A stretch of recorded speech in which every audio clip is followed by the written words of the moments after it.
Outbreaks of rain, especially for eastern Scotland, down into northwest England and Wales. Quite a disappointing afternoon to come here, but in the sunshine further east, feeling a little bit warmer. Highs here reaching 19 or 20 degrees.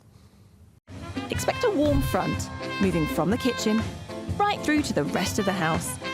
Boxed boilers, sponsors of weather on GB News. Courtesy of Marquis Leisure, you could be driving away with this brand new Elnag Baron 560 motorhome. It comfortably sleeps 4, comes with sky roof, integrated kitchen and bathroom, and is worth over £67,000. And that's not all, as we'll also give you a further £5,000 in tax-free cash to make sure that wherever this motorhome takes you, it takes you there in style. For another chance to win the lot, text WIN to 63225. One entry costs £2.50 plus one standard network rate message, or text BONUS to 63225. 5 entries cost £5 plus one standard network rate message. Go to gbnews.com/win. Entries start at £2.50. Call 0903 686 3232. Calls cost £2.50 plus your network access charge. Or post your name and number to GB13 PO Box 8690 Derby DE1 9TT. UK only. Entrance must be 18 or over. Lines close at 4 p.m. on the 6th of June. Please check the closing time if listening or watching on demand. Good luck. Mornings don't have to be tiresome, especially if you have the right company. Wake up to news as it happens, opinion and debate, and of course, a little bit of entertainment too. Because when the kettle's on, we're on. That's Breakfast on GB News, a show worth waking up for. Every morning from 6 a.m. Only on the People's Channel, Britain's news channel. We'll spread the news, you spread the word. The royal family is an enduring symbol of tradition, unity and pride for Britain. At GB News, we celebrate what makes this country great. In our new royal newsletter series, you can join me, Cameron Walker, for Inside the Palace, an exclusive look every week that takes you beyond the gates and brings you the very latest from those at the heart of the monarchy.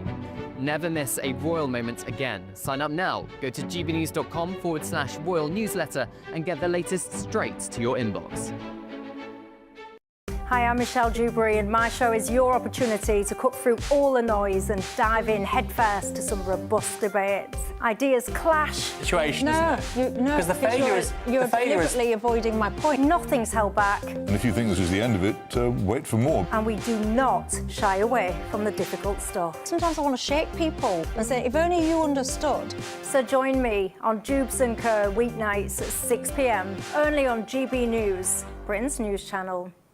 Exciting news. Every Friday, my Patrick Christie's Tonight Show is going to have a twist to it. We're welcoming some special guests. You. That's right, on Fridays, I'm going to be doing my show in front of a live studio audience because this show is about you and what you have to say. It's going to be the same big debates, same big topics, same big opinions. But every Friday night at 9 p.m, you are invited to come on down to Patrick Christie's Tonight to be a part of the action. Only on GB News, the People's Channel, Britain's news channel.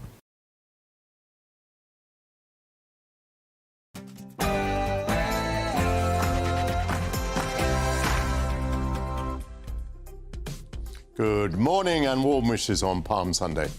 In Romeo and Juliet, Capulet tells us that the month of April well apparelled on the heel of limping winter treads.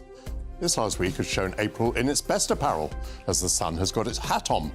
Apply your factor 30 as you bask for 2 hours in the warmth of arts, culture, current affairs and politics on Sunday with Michael Portillo on Boat Race Day.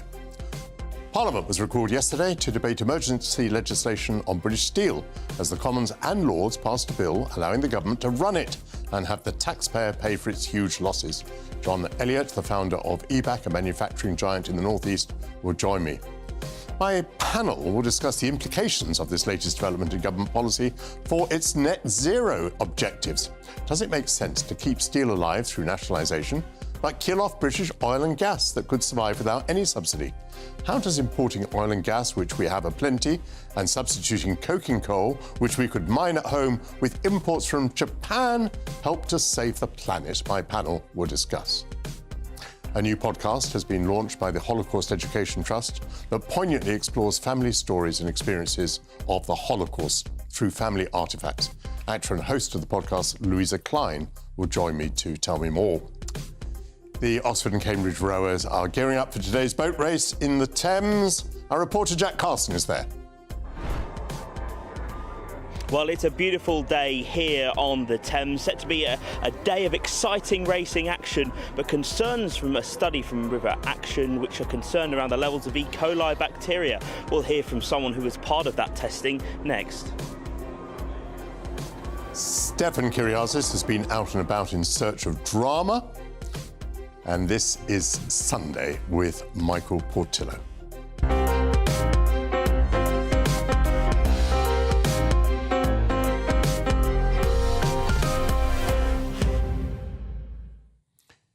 As I just mentioned, Parliament was recalled yesterday to debate emergency legislation on British Steel. I'm joined by the entrepreneur John Elliott, whose company EBAC, which stands for Elliott Brothers Air Control, was founded in 1972 and is a substantial manufacturer in County Durham. John, thank you very much for coming on the programme. Welcome to GB News. How do you feel about what happened yesterday? The path is now clear to nationalisation of British Steel. Is that the right thing? I'm not sure, actually. It was a bit of a circus, really, wasn't it? But we need more manufacturing, there's no doubt about that. But is this the right case? Is it strategically more important than food or energy or even having a strong economy? I just worry this is a circus for the benefit of politicians. What is your general view about government intervention in the economy? Do you think it tends to be a failure, or do you think in particular circumstances it's necessary? I think we need government intervention to get more manufacturing. It won't happen on its own. We need positive discrimination so we manufacture more things in the UK. The biggest problem in the UK today, in my opinion, is that we don't balance the books.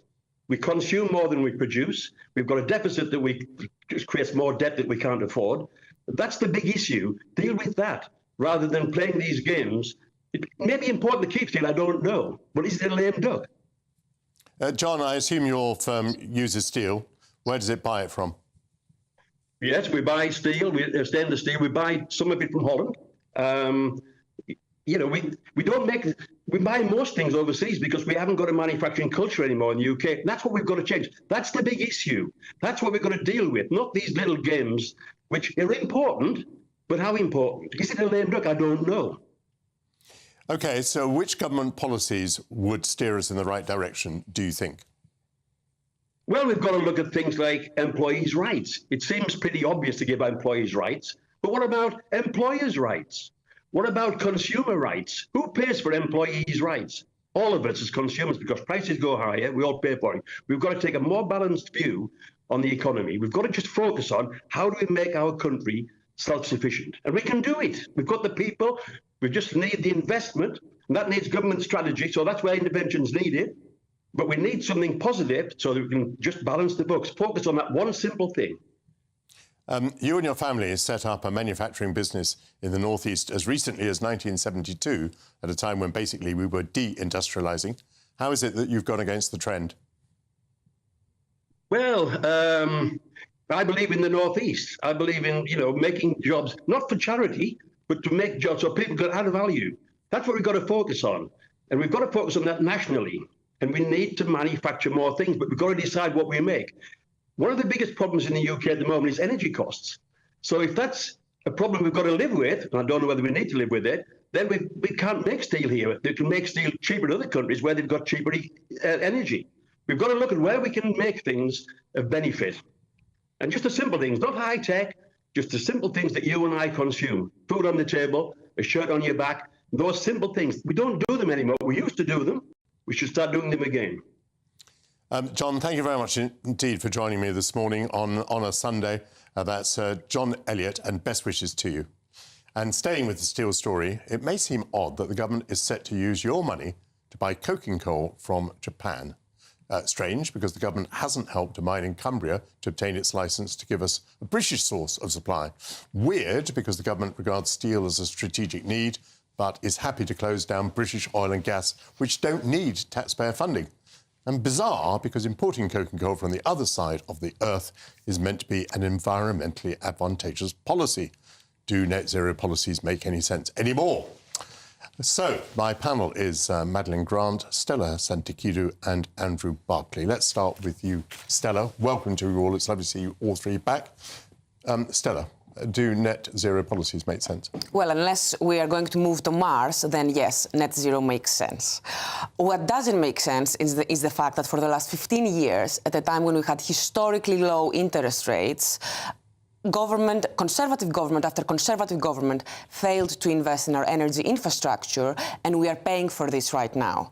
It didn't help that we privatized the energy industry many years ago. That started under the Thatcher government. It continued.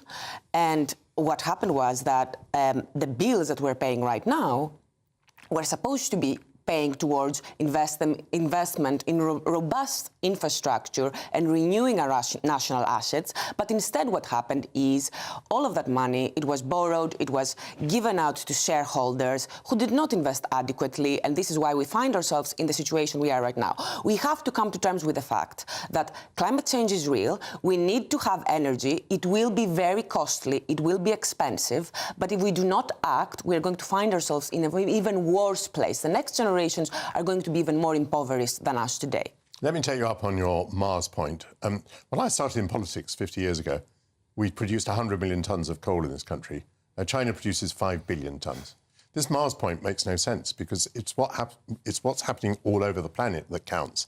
And the little things that we do are easily outweighed by the big things that happen in places like China. You make a good point, and it is something that people in the renewable industry as well will recognize, that the Climate Change Act makes miscalculation in putting all the focus on the territorial carbon emissions. Because why does it matter if we are consuming products which are produced in countries like China, which get our money, but who get to open new coal mines because they care less about the net zero goals like the UK does? This points back to our failure for the last 15 years to put adequate focus and for politicians to be honest with the public. If George Osborne was honest with the public about our actual needs at the time and did not try to just cut taxes and reduce capital spending and leave our infrastructure to go the way it did, then we wouldn't be finding ourselves in the situation we are right now, where interest rates are skyrocketing. And this is why the reason why the public is seeing such massive bills right now is because they are paying for borrowing that happened in previous decades, and the money from that borrowing was used to be paid out to shareholders to incentivize capital. Well, guess what? Capital was incentivized just fine. The shareholders, they were enriched on our backs. Andrew, despite what Stella says so persuasively, I've seen rather a lot of investment in energy infrastructure, but I've also seen the closure of coal mines and coal-fired power stations, oil-fired power stations, etc. Do net zero policies make sense at the moment? No, I disagree with Stella on that, because I think that net zero is a mess of contradictions that simply seeks to shift our own emissions abroad. And emissions don't care whether they're created in Bahrain or Britain, they're still emissions. But in the meantime, we have the highest cost of energy in the world, 4 times that of the USA, and our manufacturing industry has no viable future until we can answer the question of how are we going to get our energy prices down. And another point just to consider is that these type of problems in society have always been solved through innovation, not regulation. And we have an amazing entrepreneurial country here with the best engineers and scientists working on this problem. The thing we should do to help them and give them the best chance of success is create the best business environment, and that means cheap, abundant, domestic British energy. How would we get electricity prices down, Andrew? The net zero madness, the utter madness that British Steel has exposed is that we have the highest energy prices in the world. But what would you do from here to get electricity prices down? Specifically on British Steel or in general? In general. We have to drill domestic energy. We have to allow licences. We have to drill in the North Sea. Gas-fired power stations. Yeah, everything. Okay. Yeah. Madeleine, let's come to the politics of this. The government has done a number of interesting things, like given permission for Heathrow and Luton and Gatwick to pursue their expansion plans. So is the government changing its net zero policies? I'm not sure. I mean, the fact is that they still have Ed Miliband in charge of the Energy Department, and Ed Miliband is a thoroughly nice man, but I think he genuinely shares the kind of Greta Thunbergian worldview when it comes to energy and the environment, and I think his advisors do too. I don't think he has many people around him who can give him the kind of dispassionate analysis and the real pragmatic policy that is rooted in the realities that we're dealing with rather than idealism and how we would wish the world to be. So I think that this is no matter how pragmatic and sensible Labour may be in other departments, in this all-important department, they have the zealot in charge. Yes, within his department, but and you say his advisors may be of the same mind, but it looks increasingly as though the Chancellor and the Prime Minister are not of the same mind. Yeah, that may be the case, but, you know, we are where we are, and I would say all the indications so far suggest that, for example, one thing that worries me greatly, and I do agree with Stella that climate change is a real problem that we do need to address, but we cannot do so in a way that needlessly immiserates people in Britain while making absolutely no difference to the world overall. And therefore it's particularly concerning that so far all indications are that Ed Miliband's department has completely stalled on nuclear energy, which is just about the one way where we could generate clean energy while meeting our energy needs in the future. And it's also a really exciting opportunity because we have, you know, Rolls-Royce working on small modular reactors and all of this. So whereas much of net zero will make us ever more dependent, for example, on Chinese technology, this is an area where we might actually be able to use some kind of comparative advantage, and we've completely neglected it. Stella, address the politics, please. What do you think is going on within the Labour Party? One of the problems with energy policy in the UK is that every time we have a minister changing, we never have a department which actually stays for long enough to address the problems adequately, and we are not being honest enough with the public about what it actually takes for energy security and tackling climate change. And when you say takes, you mean partly costs? Costs, yes, because you spoke about what the voters want, and the vast majority of voters actually believe that tackling climate change is very important and that it will help economic growth. And the costs of climate change in the future are just as real as the costs of energy inefficiency that we're paying for right now. Andrea, how do you see the view of voters? I mean, it feels to me as though politicians in various parties think the views of voters may be changing. I think that's right, and I think we currently, given the economic situation that's going on globally, but especially in this country, it's complete madness that we are still so committed to something that we know is not only making us poorer as consumers, but it's making our companies and our country poorer as a whole. And I think I completely agree that we need to deal with the climate policies, and it is popular, but it's how we go about doing that. We aren't going to regulate ourselves into a green new world. We're going to innovate our way there. Thank you very much indeed, panel. That's Madeline Grant, Stella Santacchizu and Andrew Barclay. You will all return at noon to discuss whether it is ethical for politicians, whom we elect to make decisions, to pass on that responsibility to others, including in the case of referendums, passing the decision back to the general public. As Christians enter into Holy Week, here at GB News, we're bringing you daily reflections from ministers around the United Kingdom. Here's today's message. It's from the Vicar Marcus of St Michael's Church in New Haven. The GB News Daily Reflection. Marcus here from St Michael's Church in New Haven. Today is Palm Sunday, when Jesus rode in a colt into Jerusalem, while the crowds waved palm branches, shouting, "Hosanna! Blessed is he who comes in the name of the Lord. Blessed is the King of Israel." This festive occasion demonstrated that the long-awaited Messiah the Jewish people had been waiting for was finally here. This Saviour King didn't ride triumphantly on a mighty warhorse to conquer through military might. He rode in a humble colt as an obedient servant of peace. He came not to overthrow the Roman Empire, but to conquer sin and death through his sacrifice on the cross. Jesus willingly advanced forward like a king, marching into danger in front of his soldiers to fight the battle for them. His death would bring an end to the war of wars, the war between us and God. Today is a reminder that the spiritual war is won through the humble obedience of a God King, serving to bring his people the ultimate peace through his victorious death.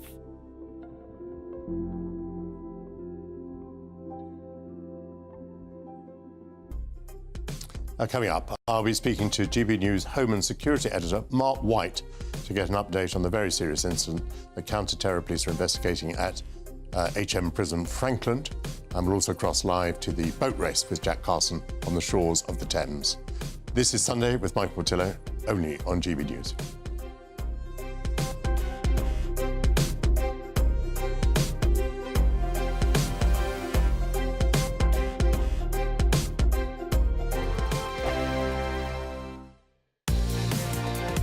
Mornings don't have to be tiresome, especially if you have the right company. Wake up to news as it happens, opinion and debate, and of course, a little bit of entertainment too. Because when the kettle's on, we're on. That's Breakfast on GB News, a show worth waking up for. Every morning from 6 a.m. Only on the People's Channel, Britain's news channel. We'll spread the news, you spread the word. I'm Christopher Hope. From pop stars to politicians, I'll interview anybody in a pub who's got a political opinion. Join me every Friday on Spotify, Apple Podcasts, YouTube or gbnews.com, or wherever you get your podcasts. This is GB News, the People's Channel.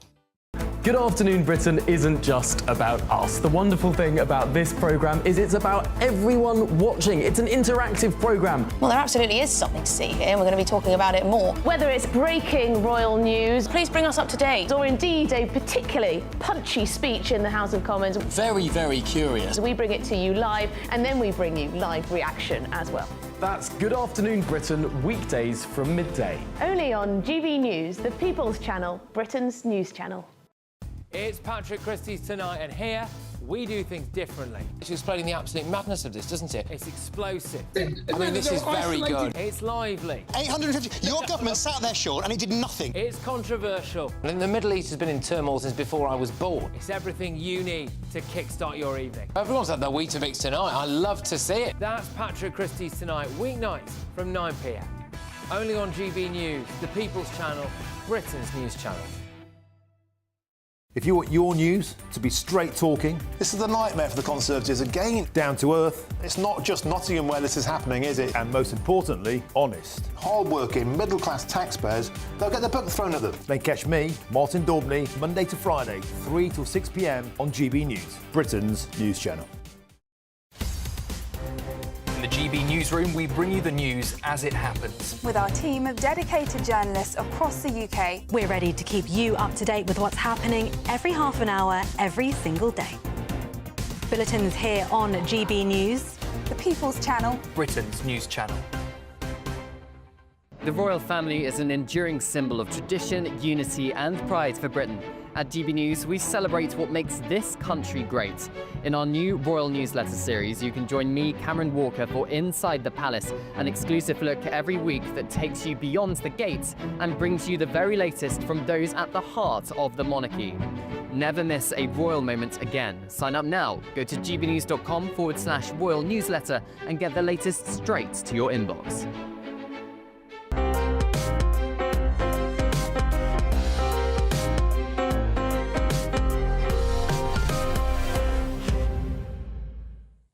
Welcome back to Sunday with Michael Portillo. In one of Britain's highest security prisons yesterday, one of the perpetrators of the Manchester Arena bombing attacked 3 guards at HMP Frankland. The Police Officers Association, actually I think it's the Prison Officers Association, has confirmed that 2 of those guards are now in a stable condition.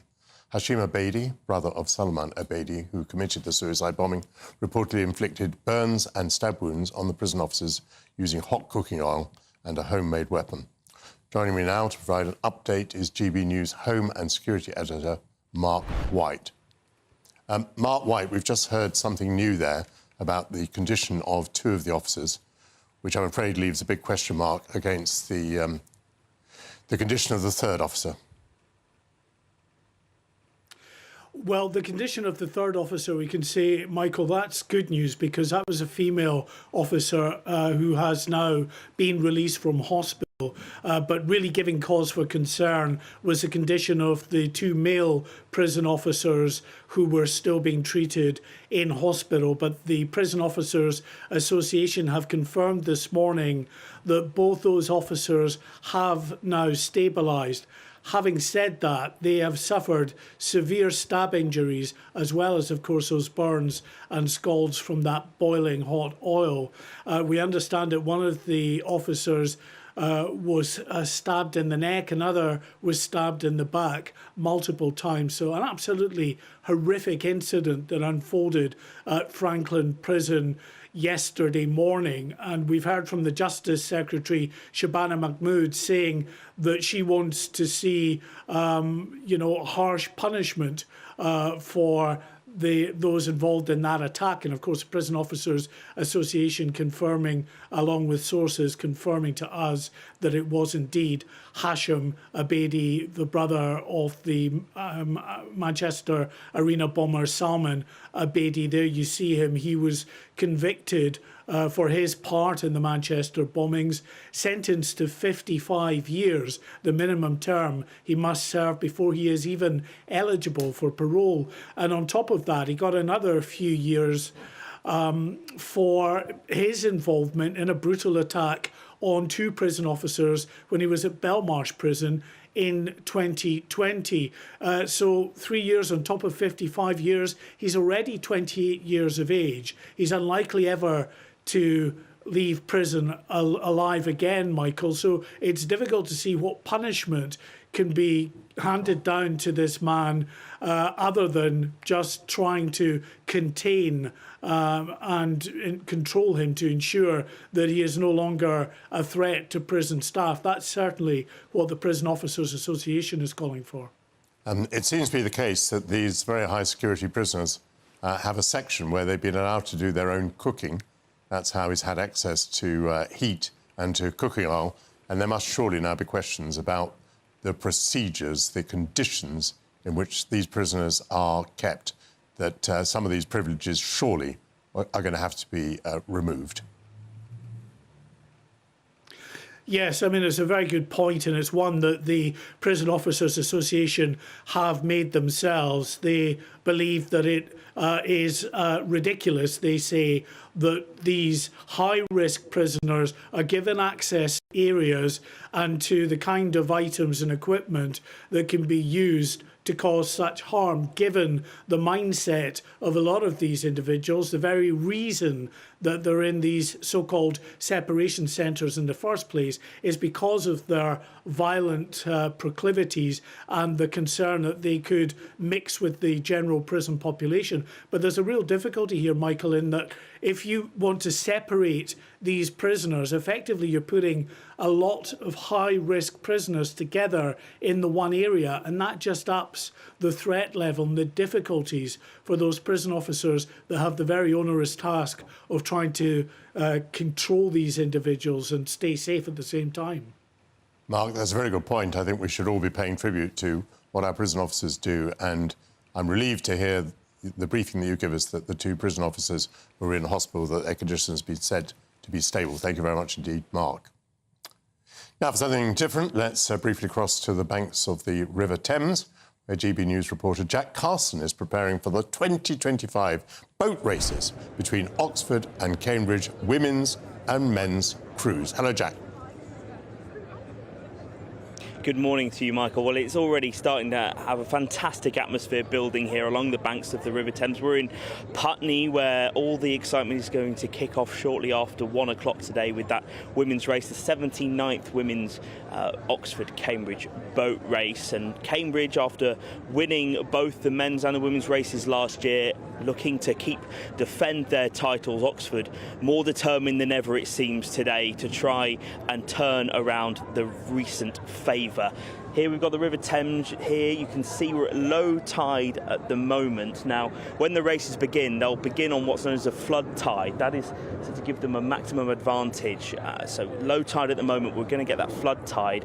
But the stories around the River Thames, particularly in the last few days, are around the levels of E. coli bacteria. Tests done with the environmental charity River Action shows that levels of E. coli bacteria in the river at the moment 3 times higher than what is allowed at what is known as kind of the river that is safe to swim in. Now, earlier on, we spoke to Dr. Eleanor Warren. She's part of the Putney Town Rowing Club. She's rowed in this river multiple times before and actually been sick because of the levels of E. coli. She spoke to us about the work that River Action have been doing around the levels in the river, but also about the occasion today and what it means. Take a look.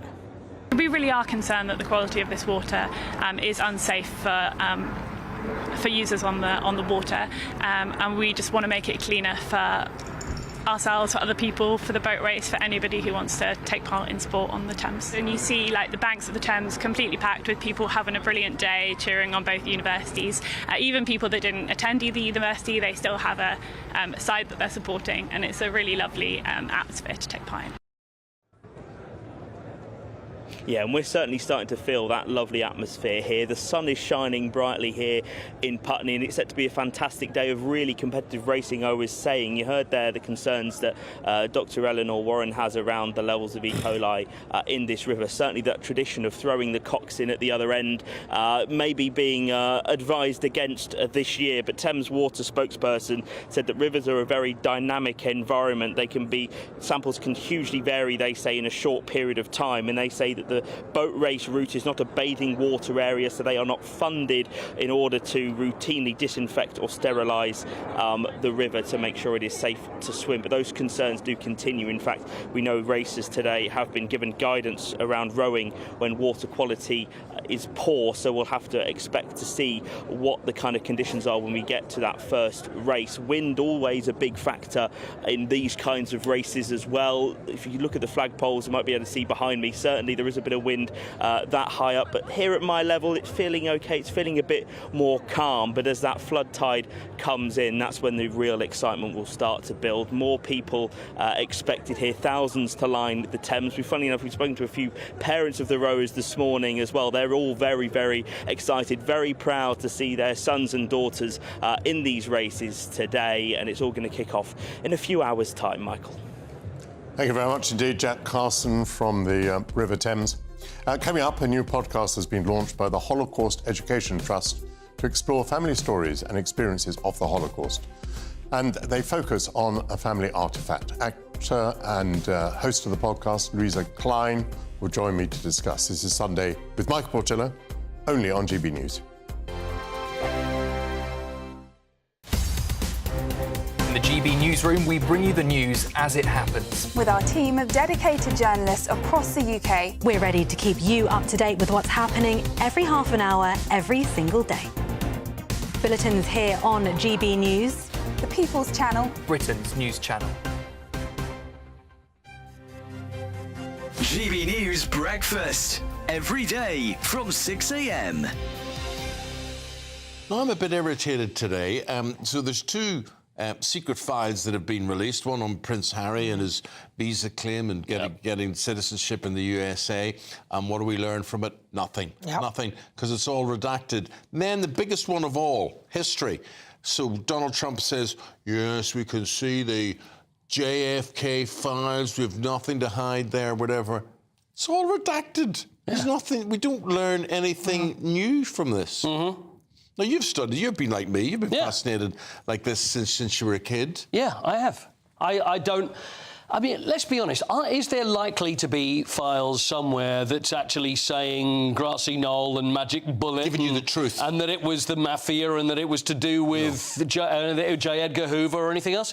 I don't believe all that stuff anyway. I honestly don't. Well, how do you explain that it wasn't JFK's brain that was in the post-mortem? It was a different brain. His brain was substituted. You know what? That's the first I've heard of that. Well, you see, I thought it was a different brain. How did they know? How did they know it wasn't his brain? Well, they may have known what his brain was like. Well, the doctor in Dallas who was there to do the post-mortem because it was his area. Yes. Wasn't allowed to do the post-mortem. That's right, because they wanted to fly him back to Washington, right? CIA or the FBI, whatever, took the body away. Right. And they had time to do whatever they wanted, and doctor anything the way they wanted. But, I mean, and there definitely were two shooters. There were two shooters involved in this. I don't believe that. Because of the magic bullet? No, the puff of smoke from the grassy knoll. Maybe I'm being extremely naive that time, but for everything that I've seen, everything I've read, I think that Lee Harvey Oswald, how about this, actually did it. What? And did it alone. GB News, the People's Channel. headliners on GB News 11 p.m. every night. It's got 3 top comedians going through the next day's newspapers so you don't have to read them, which is great. That's a good point. He's lying. I mean, maybe he's not lying. That's Headliners every night from 11 p.m. and 5 a.m. as well on GB News, Britain's news channel. Join me, Nana Akwe, for an informative, interactive news programme with a difference. It's fun. No, he didn't say that, Dave. I'm so surprised. I think there's an element of truth to that. Join me from 3 p.m. every weekend, only on GB News, Britain's news channel.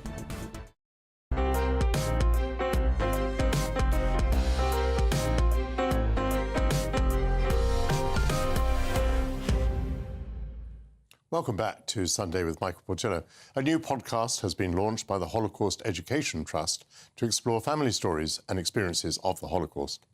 Objects of the Holocaust, as it's called, takes one object per episode, ranging from a wedding dress made from a parachute and a ring made from a tin, from which we learn about personal histories and legacies. Let's hear a moment from the podcast. I remember opening this box, a removal man's box, from my grandmother's apartment after she died, and going through these papers and old photos and finding a letter. The podcast is hosted by Professor Tim Cole and actor Louisa Klein, who joins me now. Hello, Louisa. Yes, I think we get the general idea. I mean, tell me about a couple of those objects that we mentioned there. A wedding dress made from a parachute, parachute material. So this is an extraordinary story about Gina Turgle, who was liberated from Belsen when she was in her early 20s, a skeleton, a horrific experience for her. And she was liberated by the British. A British soldier came in, a Jewish young British soldier came in and found her and fell in love. It was described as love at first sight, and eventually they ended up getting married. And her wedding dress was made from the silk of the parachute of the British soldiers that landed into Germany. So all of these podcasts become stories that we are able to tell through an object. They become a physical, almost an inheritance for the generations that come next. Yes. The wedding dress is actually in the Imperial War Museum, so that is an object that we weren't able to have with us when we were talking with relatives of Gina. And what about the wedding ring made from a tin, if I understand So this ring was made actually from copper piping. Okay. From within Theresienstadt. This is a story from Ariana Neumann, who wrote a book called When Time Stopped, about her family story. And this ring was made by her grandfather, given to his son's girlfriend, who was smuggling in and out of labour camps things to help the inmates. There is a story of shoe polish that was used to darken his hair, which meant that he didn't look as old and therefore was seen to be able to still work. So it's all these stories of survival that then get passed through generations. Ariana Neumann actually talks in her episode about being the story holder for her generation, which is a lovely phrase which I absolutely love, of whether she chose to be or not, she decided that it was her responsibility to keep these stories alive, which is one of the reasons we wanted to make the podcast. And your family story, what is that? So my family story is, it's an extraordinary story. I think every Jewish family has a story somewhere. My mother was a hidden child in Amsterdam. She was born in 1939, and in about 1941, I think, she was given away to a non-Jewish family in a different part of Holland in order to survive. My grandparents separated and went into hiding. My grandfather suffered terribly in hiding, tiny little rooms and always being moved around. And my grandmother actually went into the resistance. She has an extraordinary story. Again, I took part in a documentary several years ago which opened my eyes to my own personal family story, and subsequently a huge passion for Holocaust education and retelling these stories and keeping these stories alive. So may I ask you, because I'm now rather in suspense, which members of your family survived? So both my grandparents survived, my mother survived, and my auntie. Through being in hiding? Through being in hiding in the resistance and through other people's help. There is a desperately sad part of my family story, which is my grandmother's sister, who was a dancer. She did not survive, and she was murdered in Sobibor. And did your mother quickly become aware of her real identity at the end of the war?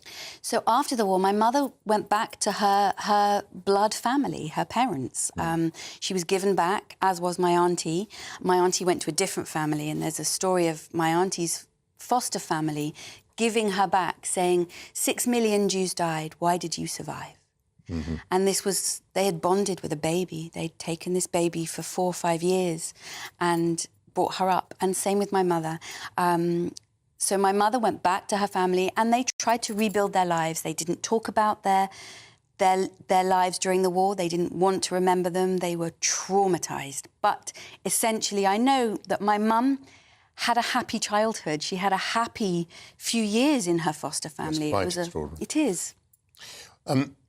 Why make the podcast? I mean, is it just something that has to be done continuously and from time to time? Or do you feel a particular urge to tell these stories now? I feel really passionate about Holocaust education. We've been working with the Holocaust Educational Trust, which is the most extraordinary charity. It supported the podcast, bringing survivors and the next generations into schools, into corporations, businesses, football clubs, everywhere, telling stories, keeping these stories alive. And are you welcomed in all those places, schools and businesses and so on? Absolutely. Or has it become stickier? Extraordinarily, people want to know these stories. I think when you listen to a survivor speak, it is something you can't describe. These people, they are fierce, passionate, incredible people who are passionate about keeping the memories of their family alive and their stories so people don't forget, so that people can't deny it happened. And I've always experienced only openness and interest whenever I've spoken to people. Have you operated just in this country or have you taken your message to other countries? Well, hopefully the podcast is going worldwide. That's international. Absolutely. So I would hope that it does go outside of this country. I know that the Holocaust Educational Trust brings survivors around Europe and to all over, so yeah.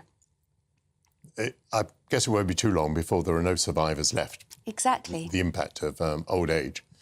Will that be a difficult moment? You said how powerful was the impact of hearing from a Holocaust survivor, and of course I entirely believe that. I know from my personal experience. So will there be a problem when none of them is left? I mean, will there be a problem? Of course, it's deeply painful when we lose these survivors. They are unbelievable people. A problem with the message, I suppose. Yeah. I think it is our responsibility as the next generation to tell these stories, and we can tell them in different ways. We tell them with a distance, as a child, a grandchild and great-grandchildren. We have a distance and we have a pride in our heritage and in our family stories. So it becomes a different story, equally important. Tell me the name of the podcast group and where people can find it. So the podcast is called Objects of the Holocaust. It can be found on all the podcast platforms, Spotify, Amazon, Apple, everywhere. And it's supported by the Holocaust Educational Trust. So if you go onto their website, there will be direct links there. Objects of the Holocaust. Louisa Klein, thank you very much for coming in on a Sunday morning. Thank you so much. Coming up, prepare for the smell of grease paint and the roar of the crowd as Stefan Kyriazis arrives hot-foot from his theatrical experiences. But first, if you're in search of some holiday sun, here's the forecast from the top European destinations. You're looking happy. Well, the forecast looks good. So you've sorted the travel insurance then? All Clear Travel Insurance sponsors GB News Travel Destinations Forecast.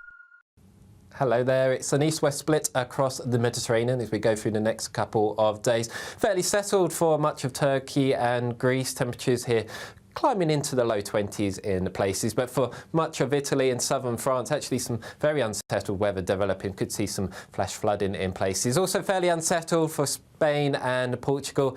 Although down towards the Canaries, we should see some decent sunshine. For Tenerife, Wednesday, Thursday, we could see highs reaching 23 degrees.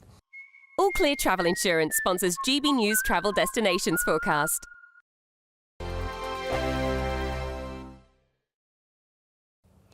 Good morning, welcome to your latest GB News weather from the Met Office.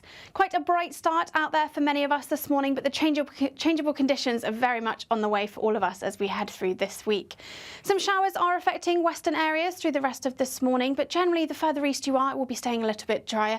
Plenty of sunny spells to start the day. Northern Ireland, much of Scotland as well, seeing some sunshine, but those blustery showers still feeding in across the northwest as we go through Sunday afternoon.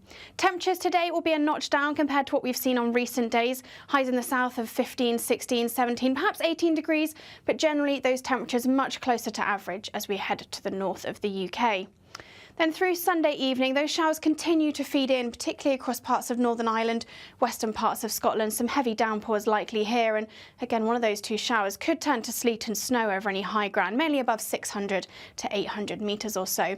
Plenty of showers across Northern Ireland, but a little bit drier across northern parts of England, perhaps some hazy sunshine to end the day here.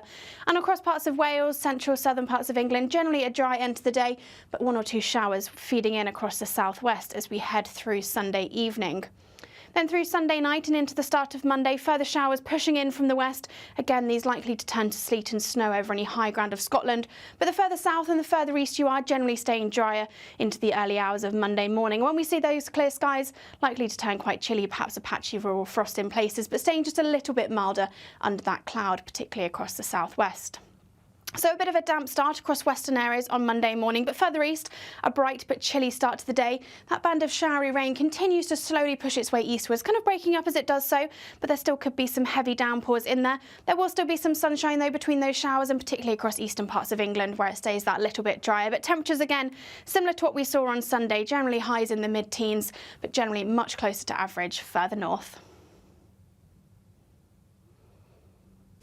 This is Britain's Newsroom, where your voice matters. It's just astonishing. With expert analysis and honest opinion, we don't just keep you informed. We bring you unique perspectives you won't see anywhere else. Can't argue with any of that. When the news happens, it happens here. On Britain's Newsroom, weekdays from 9:30 a.m. Only on GB News.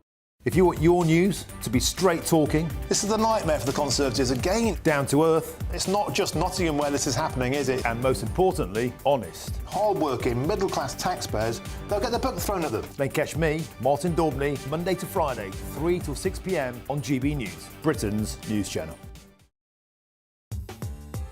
I'm Christopher Hope. From pop stars to politicians, I'll interview anybody in a pub who's got a political opinion. Join me every Friday on Spotify, Apple Podcasts, YouTube or gbnews.com, or wherever you get your podcasts.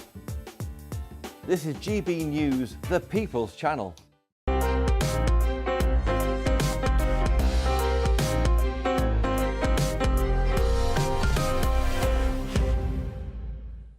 Welcome back to Sunday with Michael Portillo. Stefan Kyriazis is here with Rafa to talk about Stefan's week in the West End.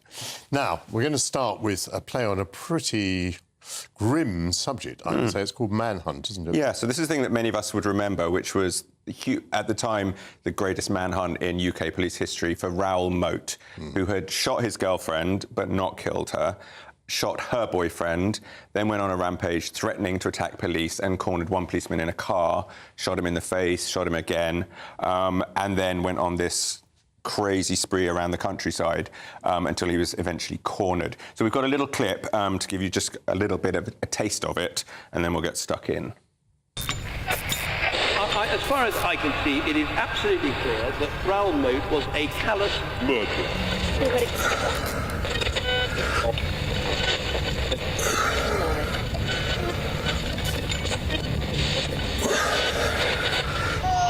Stop. End of story. And I cannot understand any wave, however small, of public sympathy for this man.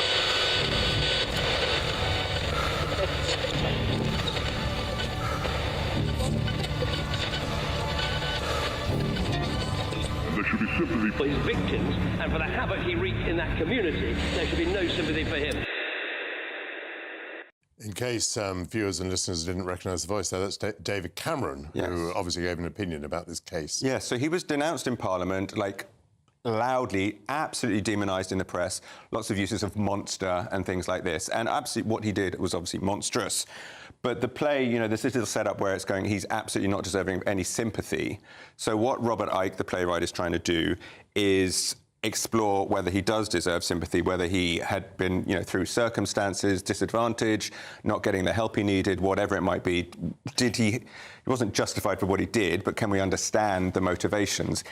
Really interesting, really fascinating. The policeman that he shot 2 years later killed himself. That policeman had been blinded. David Rathband, and he had then lost his partner, he cheated on his partner, his life had spiralled, so in shame and despair he shot himself.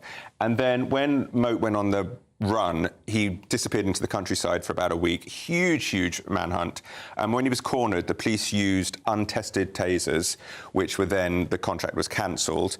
And Peter Boatman, who was the director of the company that had the tasers, himself committed suicide a couple of months later. So within all of this... The failure of the tasers resulted in Moat being able to kill himself. Yes. I mean, I think it was probably always heading that way. That was his intention as well. But there are all these issues of mental health, masculinity, toxic masculinity, fragile masculinity, all these things swirling around in society, how we treat men in crisis, how men feel about themselves and why. And this play, for me, just doesn't address that. Now, Robert Icke did the Oedipus, which he's just won all the Olivier's for, updated Oedipus. It was thrilling, electrifying, pacey, interesting, intelligent.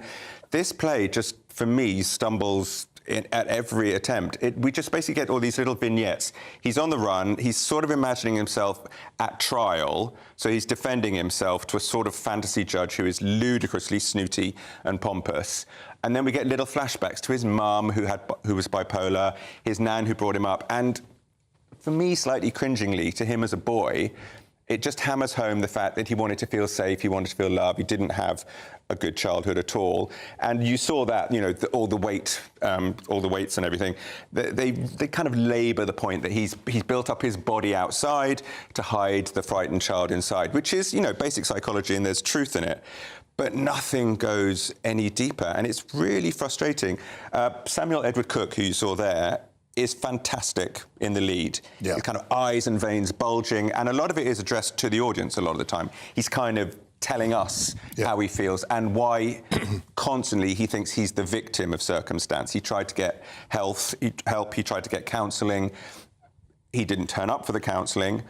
But there's just so many interesting themes, and this play is a slog, and it's really disappointing. And in the middle of it, we get a blackout, which I think went for about 10 minutes. This is to do with the policeman's blindness. Yes. So this is the policeman narrating the way he was attacked and then what happened to his life afterwards. Again, really interesting, but we're in absolute darkness. To me, it felt like at least 10 minutes, if not more, which is a long time. And it just... again, stopped the play, but didn't tell us anything. So I'm very frustrated by this. It's on at the Royal Court until May the 3rd. Yeah. And let me just ask you a general question there. The Royal Court has played a very particular role in drama, in theatre, in the cultural life of this country. Do you think the Royal Court still does that? Yeah, absolutely, because before that, Giant was there. Which I guess we can talk about now very quickly. We were going to do that at the end. OK, let's talk about Giant. But I'll mention that now. Giant came from the Royal Court, indeed. And Giant is the story of Roald Dahl when The Witches were about to be published in 1983. They're full of fairly unveiled anti-Semitism. There was a lot of stuff rumbling around at the time about that. And it's just him at home with his wife and then his agent and a few other people. John Lithgow was sensational. So that one we did review before. That one's coming back, and that one's going into the Harold Pinter on April the 26th, where at the moment The Years is on its final week, and The Years is absolutely one of my plays of the year, if not the decade. Absolutely stunning, as is Giant. So both to be caught, if possible.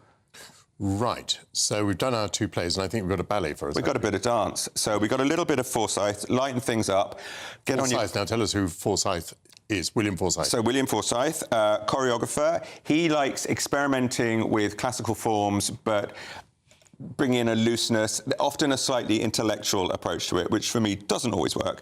But in this case, the big piece we'll see here, it's 3 parts, but the final one is called Playlist EP, which is basically club beats, Natalie Cole, different sorts of people. The boys are dressed as American football players. The girls are in kind of day-glow, almost cheerleader outfits. They all stroll on and off, or they run on. They smile at each other. They sort of stop in the middle and shrug out.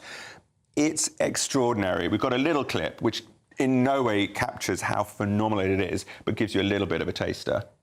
I don't give up, no, no one's left behind.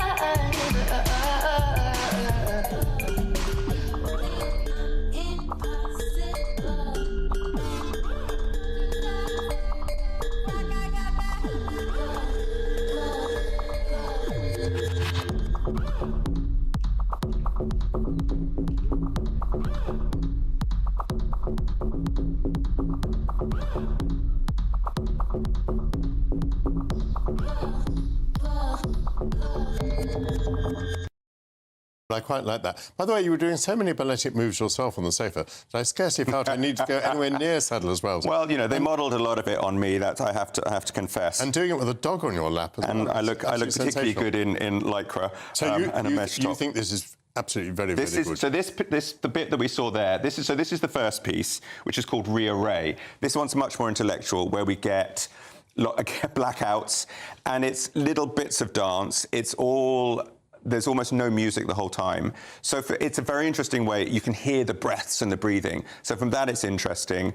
It just, for me, doesn't quite work. It doesn't connect. So that one left me a little bit cold. The next bit, Herman Schmerman Quintet, is 5 players, and they're having fun. They're, again, looking at each other, nudging each other. They're sort of exploring how much they can do.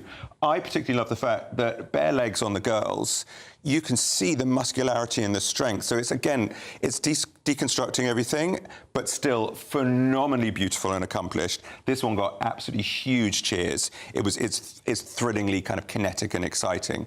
And then at the end, we build to this one, which is the Playlist EP, which was originally just the boys in the kind of clubby beats. And then it was such a riotous success. He's expanded it to bring in the girls, to bring in groups. You know, Natalie Cole is more of a sort of salsa-y number. This, at the end, where it builds and builds and builds, the crowd goes nuts. Can't be thrilled enough about it. It's on at Sadler's Wells until the April the 19th. Get down there, get your lycra on, Michael, have a dance. Well, you've very nearly got mad yourself there. I mean, you overheating there. I had my glass of water ready. But that's a very, very good review. Stefan Kuriosis, thank you very much indeed. My pleasure. Come back with Rafa anytime you like. And now that does conclude the first hour of Sunday with Michael Portillo. Please rejoin me at noon. My panel will discuss whether it is ethical for our elected leaders to duck decisions. President Trump's tariff turmoil has distracted the world from his unfulfilled promise to bring peace between Ukraine and Russia. Former MX6 chief Sir Richard Dearlove will join me. We'll also go live to this year's highly controversial boat race between Oxford and Cambridge. And then I'll be keen to learn about the Surrey Hills Music Festival. And I'll apply my tongue to a tasty tipple as Lily Thomas brings spring wines into the studio. This is Sunday with Michael Portillo, only on GB News. See you at noon. Bye-bye.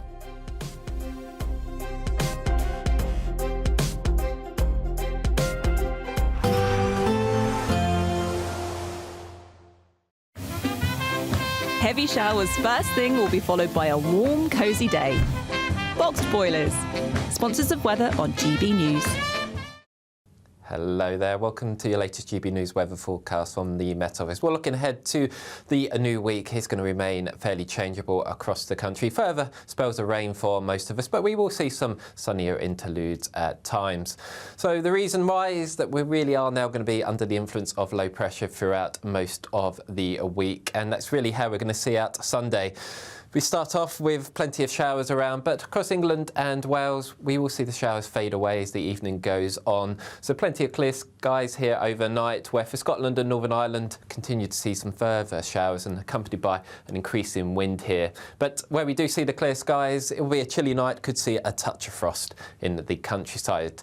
But it's here really across East Anglia and the southeast in the morning where We'll start off with plenty of sunshine. Further west across southwest England and Wales, we'll start to see some showers move in. Similar story for northwest England too. Few showers too for Northern Ireland and also parts of Scotland, although the very far north of Scotland actually we could start the day here with some sunshine too. But it's really the zone between eastern Scotland down into northwest England and Wales where it's going to be a fairly disappointing day to come. Further outbreaks of rain, some of this will be heavy.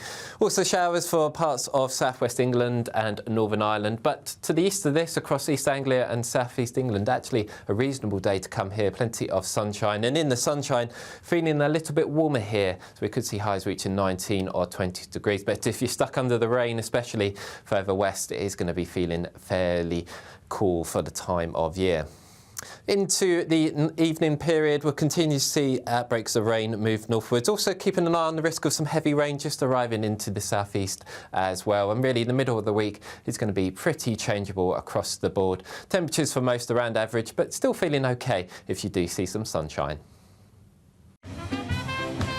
There will be a light breeze in the morning, leading to a warm front.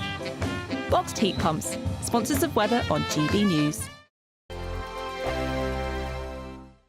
Courtesy of Marquis Leisure, you could be driving away with this brand new Elnag Baron 560 motorhome. It comfortably sleeps 4, comes with sky roof, integrated kitchen and bathroom, and is worth over £67,000. And that's not all, as we'll also give you a further £5,000 in tax-free cash to make sure that wherever this motorhome takes you, it takes you there in style. For another chance to win the lot, text WIN to 63225. One entry costs £2.50 plus one standard network rate message, or text BONUS to 63225. 5 entries cost £5 plus one standard network rate message. Go to gbnews.com/win. Entries start at £2.50. Call 0903 686 3232. Calls cost £2.50 plus your network access charge. Or post your name and number to GB13 PO Box 8690 Derby DE1 9TT. UK only. Entrance must be 18 or over. Lines close at 4 p.m. on the 6th of June. Please check the closing time if listening or watching on demand. Good luck.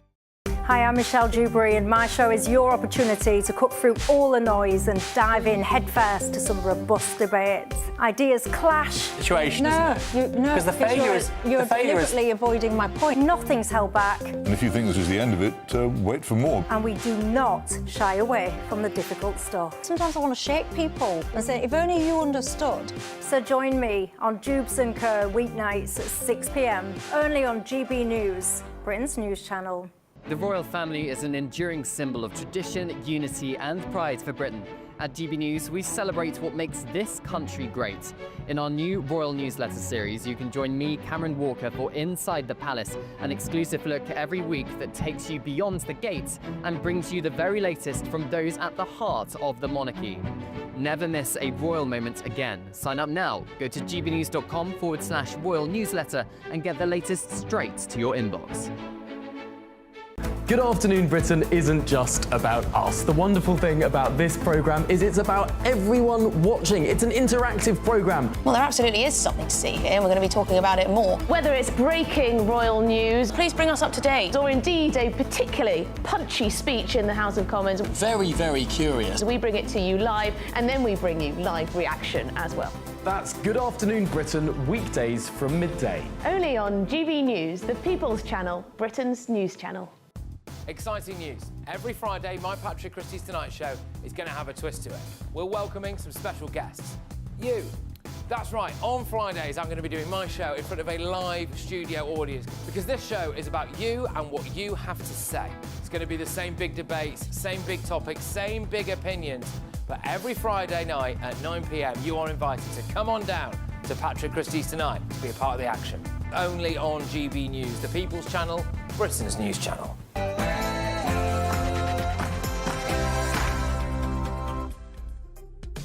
Good afternoon. The month of April often drew the poetic attention of William Shakespeare. In Two Gentlemen of Verona, he described an April day as an uncertain glory. Uncertainty characterises our world this month. But I'm certain about how delightful it is to have your company today on Sunday with Mike Portillo for another hour of current affairs, politics, music and booze. Should those whom we elect to make difficult choices pass the responsibility to non-elected bodies?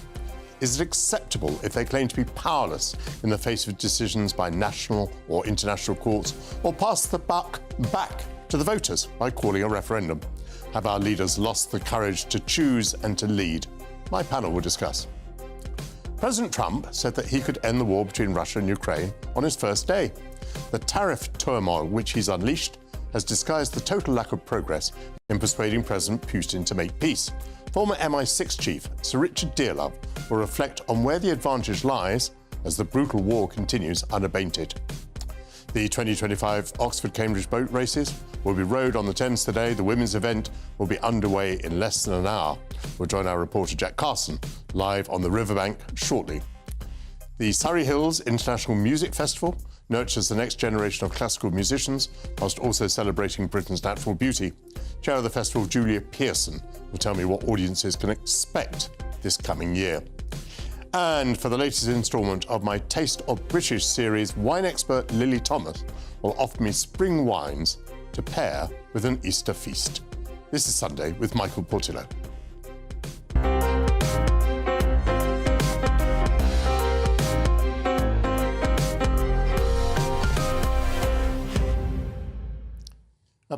Perhaps largely unnoticed in the United Kingdom, Leo Varadkar, who was twice the Irish Taoiseach, quit his post and left politics when the Irish people rejected his advice and heavily defeated two referendums that he put before them that would have brought about changes to the Irish constitution.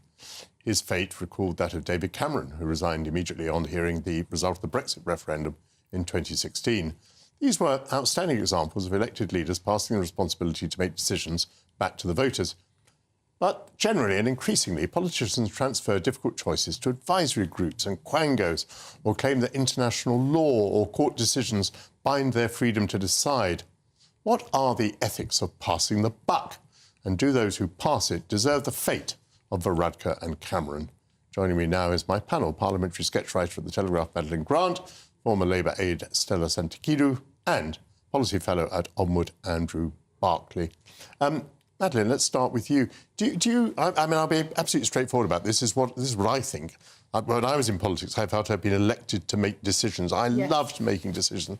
And now I see a generation of politicians who want to pass the decisions to almost anybody as long as they're not elected. Yeah, exactly. And, imagine what Edmund Burke would have made of all this if you told him that the role of a parliamentarian had been so diminished. I actually agree, and I think it's a really interesting and important question that you ask. I think it's something that a lot of ordinary voters are not aware of, half of these organisations, and the extent to which they wield power. But ultimately, I think it's not just a sign of weakness, and I would argue there's a certain immorality to passing the buck to these organisations. But in the long run, I also think it's politically very foolish for politicians to do this, because with these organisations, you have the pooling of responsibility, but the accountability is never pooled. So if something goes wrong, the politicians get blamed just the same.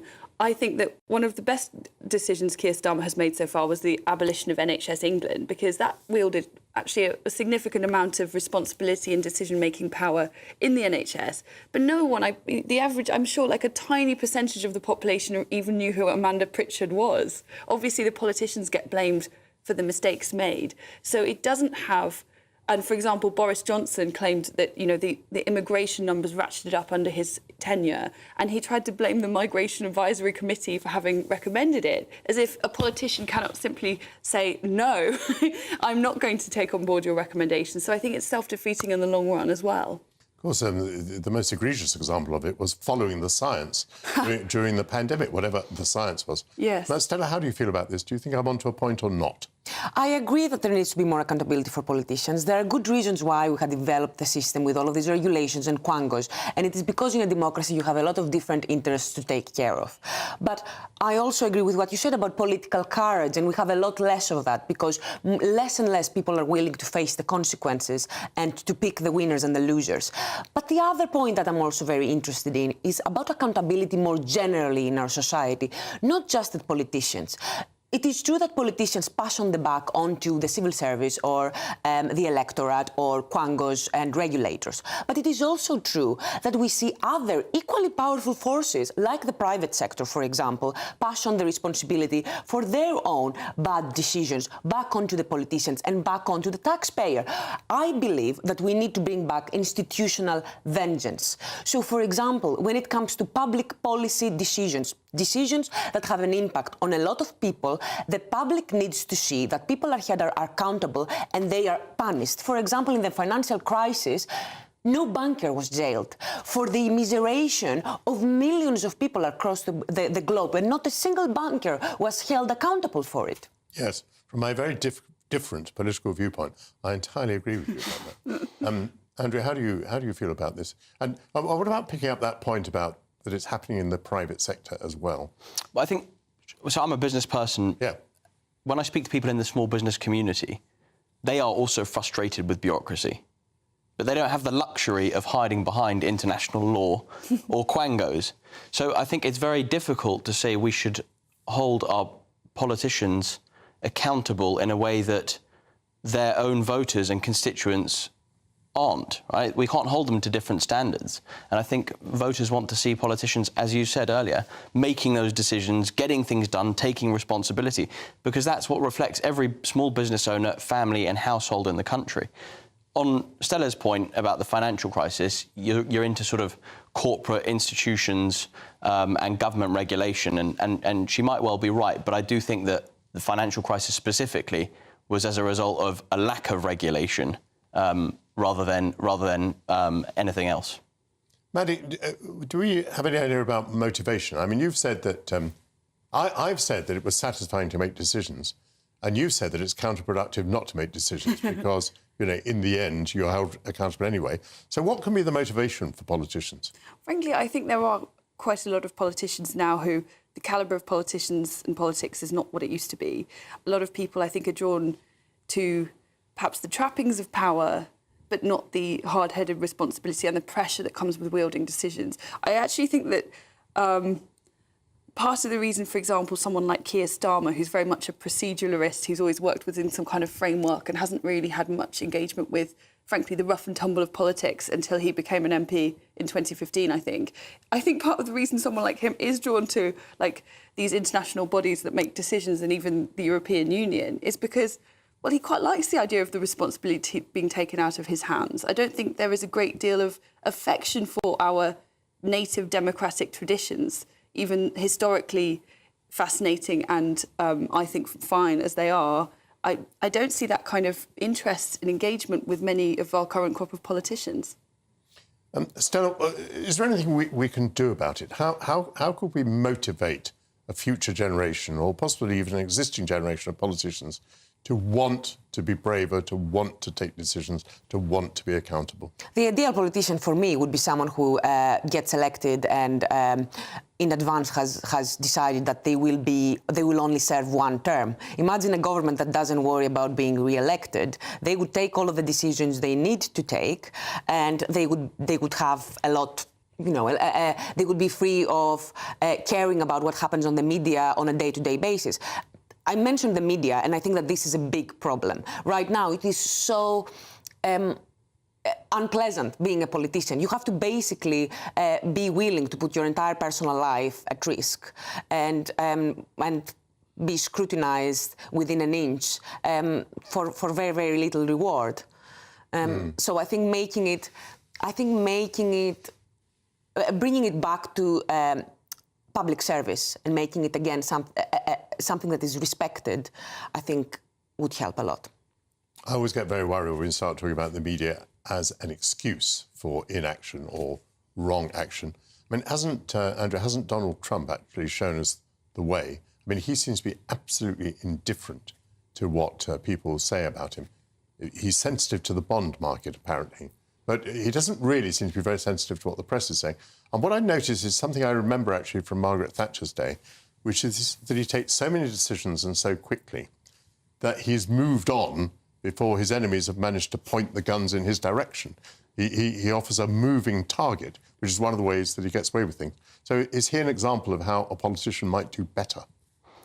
Absolutely, and I think he's come into office with a clarity about what he wanted to do. He's got a philosophy, whether you agree with it or not. He's got a philosophy, and he started day one executing on that philosophy. And I think the big challenge that we've got is exactly the difference between responsibility and accountability.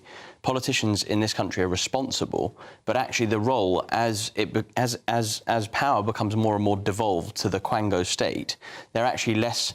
They have less power over those decisions. And so it becomes a simply performative art rather than an executional one. And for the sake of trust in our democracy, we've got to shrink that. Maddie, very, very briefly, is Trump any sort of example? Does he point the way ahead in any sense? I'm not a massive Trump fan myself. That's why I'm asking. But what I will say about Trump is that in all of the discussion about the Quangos, and they are overmighty, they do have too much power, we forget at our peril the fact that governments can just make decisions. Laws can override these Quangos. It is possible. There is sometimes a choice to have your hands tied. And Donald Trump, perhaps better than any other politician currently in existence, is showing that an individual politician, legislator can make their personal stamp on the world, whether you agree with this or not. I think our politicians have sometimes accepted their own impotence when ultimately legislation can trump anything else.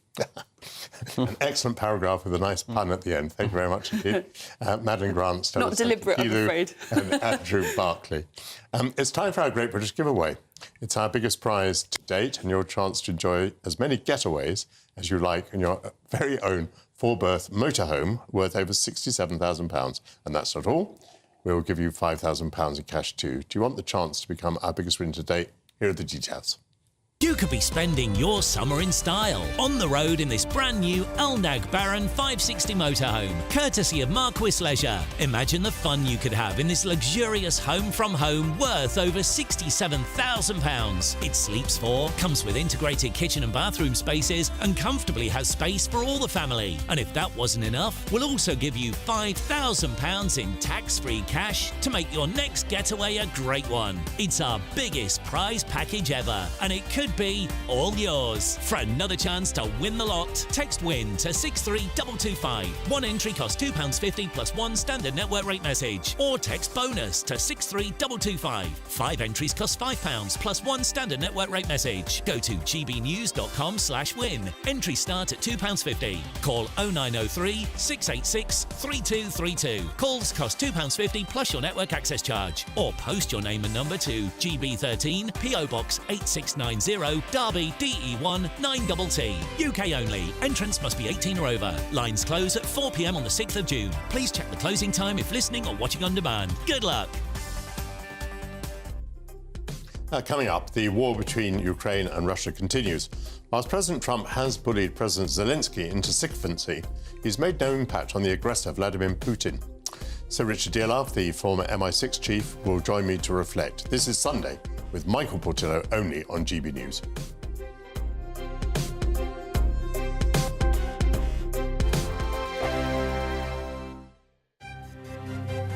GB News Breakfast, every day from 6 a.m.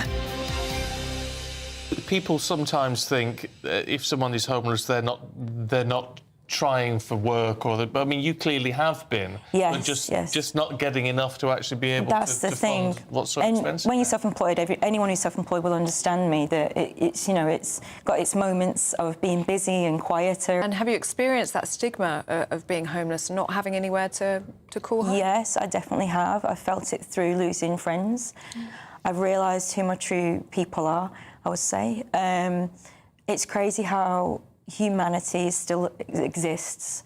More recently than not, I put a post out saying I didn't have anywhere to go one of the nights. And I was in the council the next day and I needed to be in Windsor because the council are nearby. And a couple of people reached out that I didn't even know, a couple, and I stayed at theirs. And they even give me a warm meal. So humanity does exist. And but where's my friends in all this, you know? Yeah. A few friends have stepped up a little bit more now and realised this is, become a problem. When they've seen me and actually spoke to me properly and realised this is what I'm going through, they've helped me and let me stay on the sofa or, but it's all temporary. Just briefly, what about charities in all of this? Are they able to help? Crisis and Shelter, I've just gone around in circles with. I haven't got any direct help so much. Not been able to get through to anyone. I've wrote to them, I've emailed them, I've Instagrammed them. But the only charity that has helped me, and it's a kind of an unusual one, is Dogs Trust. Oh, right. Because I walk dogs, I've been in contact with them to help the homeless dogs get rehomed. I was supporting them. And then all of a sudden they've pulled me in and said, look, you should come down to the Newbury Dogs Trust in Berkshire. We can support you. We have this together through homelessness. The People's Channel. The royal family is an enduring symbol of tradition, unity and pride for Britain. At GB News, we celebrate what makes this country great. In our new royal newsletter series, you can join me, Cameron Walker, for Inside the Palace, an exclusive look every week that takes you beyond the gates and brings you the very latest from those at the heart of the monarchy. Never miss a royal moment again. Sign up now. Go to gbnews.com/royal newsletter and get the latest straight to your inbox. Mornings don't have to be tiresome, especially if you have the right company. Wake up to news as it happens, opinion and debate, and of course, a little bit of entertainment too. Because when the kettle's on, we're on. That's Breakfast on GB News, a show worth waking up for. Every morning from 6 a.m. Only on the People's Channel, Britain's news channel. We'll spread the news, you spread the word. We are proud to be GB News, the People's Channel. And as you know, we always love to hear your views. Now, there's a new way of getting in touch with us at gbnews.com/your say. By commenting, you can be part of a live conversation and join our GB News community. You can even talk to me, Bev Turner, or any of the members of the GB News family. Simply go to gbnews.com/your say.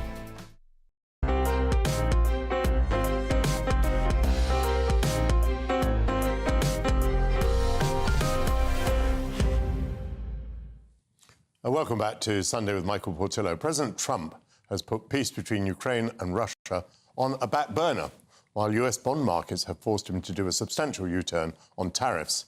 The Russian assault goes on, supported by China, manned by North Korea, supplied by Iran, and somewhat condoned by the United States. Well, certainly yesterday, General Keith Kellogg, the president's envoy to Ukraine, argued that Ukraine could be split up into zones of control, like Berlin after the Second World War. And in a developing story today, at least 21 people have been reported dead after a Russian attack on the Ukrainian city of Sumy. I'm delighted to be joined by the former chief of MI6, Sir Richard Dearlove. Richard, welcome to GB News. It's great to see you. How do you read the political situations of President Zelensky and President Putin at the moment? Zelensky's been bullied to come to the ceasefire table, and we're all waiting to see what Putin himself does. It's clear that the United States cannot pressure Russia in the same way. But my own feeling about this situation is that we don't want to see an early ceasefire deal. And the reason I say that is because it's not necessary at this point in time to start making concessions to Putin, because Russia is not in a good place in this conflict. I mean, it may look as though he is, but I think that's largely Russian propaganda. The Russian losses are still formidably high. Their advance through Ukrainian territory has really slowed down over the last 3 months. And I think Putin really doesn't seem to understand yet that he probably needs a ceasefire just as bad as Zelensky does. But by not accepting one, my view is he's beginning to play into our hands. So it would be a mistake for Trump to do an early deal. And I mean, I can explain that in more detail. Well, I think it's extremely interesting. So, first of all, can we rely on Ukrainian military resilience? If this goes on another 3 to 6 months, will the Ukrainians be able to hold out for that long? The Ukrainians can hold out as long as they get the requisite support. You can see their vulnerability because they lost a good chunk of the Kursk salient when Trump withdrew the tactical intelligence and targeting information that they've been relying on. So Trump can throw a switch and make things very, very difficult for Zelensky. But the intelligence came back on. So we're back in a situation where I would say, as long as that support is maintained, it's impossible for the Russian armed forces at the current time to make a large enough strategic build-up to break through Ukrainian lines. And I mean, basically, what the Ukrainians have been able to do with American targeting information is to strike back into the hinterland of Russia and prevent, a big buildup of troops, which could then pressurize the Ukrainian lines.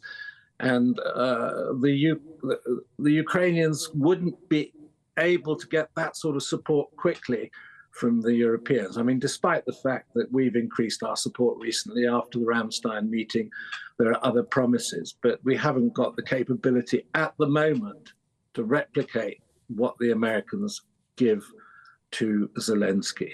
So that's absolutely crucial.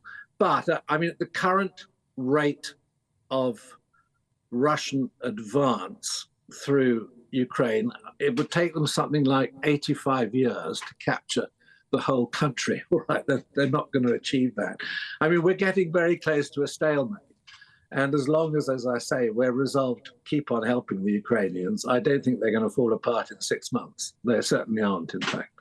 Now, that's a very interesting answer, too. Now, it seems most unlikely that President Trump would increase the help that the Americans are giving to Ukraine. But let's just think about that for a moment. If he did want to put a lot of pressure on Putin, what could the United States do militarily that would help the Ukrainians? Well, by giving them more ordnance, by giving them... Is there a particular sort of weapon they need? Well, the issue is how far you strike back into Russia and, what range the weapons have. And there's various kit that could be supplied, which for reasons of escalation, everybody's been reluctant. But I mean, I think those reluctances have been removed now. And there's a realization that, if we arm the Ukrainians further, we're not going to move in the direction of a nuclear conflict. I mean, that was the Biden's administration's worry. So I think those restraints are no longer operative. But, we're poised in a difficult situation. I mean, I don't think people understand just how much losses the Russians are suffering. Last month, the casualty and fatality rate was over 40,000 in a month. And the loss of armor, vehicles, artillery was around 5,000 in 1 month. I mean, the Russians are not in a good place. And the problem for, I think, Putin is his policy's got no reverse gear. He's still going for broke. He's still saying he wants to, turn Ukraine back into a vassal state. And, the Ukrainians are never going to accept that. Even without the military support of the West, they would almost certainly fight on against that sort of agreement. The losses that you describe that the Russians are sustaining, do those losses have any political consequences for Putin? Well, I think they probably do. And this is when I said that he's in a vulnerable situation. I think he's got 3 problems. He's not delivering the sort of benefits to the kleptocracy around him that they expect. So, because the war's going badly. So there is almost certainly growing hidden, but growing dissatisfaction with his leadership. The cash reserves that the Russians had built up through selling their energy to the remaining people who are buying it have more or less run out. So the economy is approaching a level of vulnerability. And the sort of general analysis from the people who watch this closely is that Russia probably within the next 2 to 3 months reaches peak military capability, after which it's actually a deterioration. Less ammo, less equipment, less motivation. And there is now this talk of a new recruitment of 160,000 soldiers to the Russian army. He's pretty much exhausted the non-Russian ethnic reserves, which are in the distant parts of rural Russia. So you're going to see mobilization, which he's been trying to avoid, of white Russians, or let's say European Russians, if you can make that distinction, in urban areas of Russia. This is going to be grossly unpopular.